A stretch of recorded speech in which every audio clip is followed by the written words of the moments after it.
natin. So ito na po ang ating napakalaking cookies. Wow! Ooh! Natin.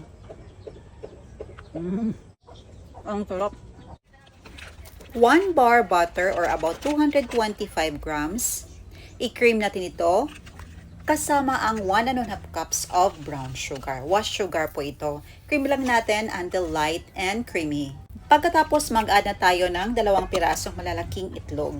I-crack lang natin ito at make sure na fresh ang itlog na inyong ginamit. Mix lang natin until fully combined. 3 1/4 cups all-purpose flour ating sinif. 3/4 teaspoon baking soda. I-sieve natin. Pagkatapos mag-add na tayo ng 3/4 teaspoon of fine salt. 1 1/2 teaspoon of vanilla mixed to fully combine at dito i-incorporate na natin ang wet and dry ingredients. Continue until na ma-fully combine ang mga ingredients. Ito na, mag-add na tayo ng 1 1/2 cups of chocolate chips. I-mix lang natin hanggang sa mag-well combine ang mga sangkap. Pagkatapos i-ready na natin ang ating paglulutuan. So gumamit pala tayo dito ng icing piping bag para islid natin ang ating mixture dito para mas madali lang natin i-form.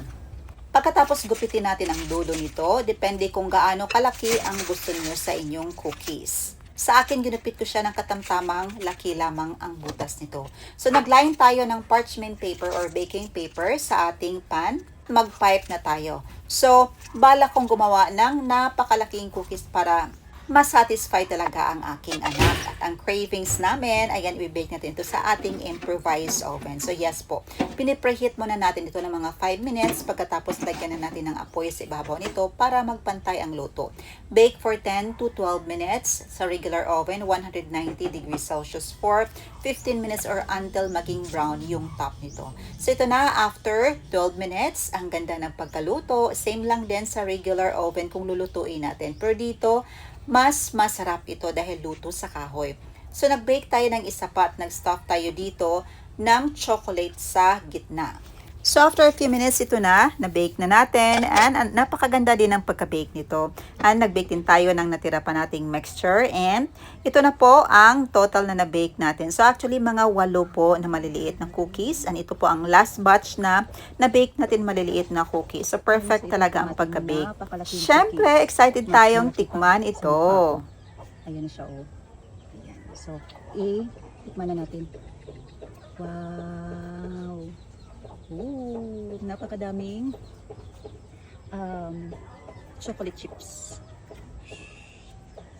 Siyempre, tikman natin.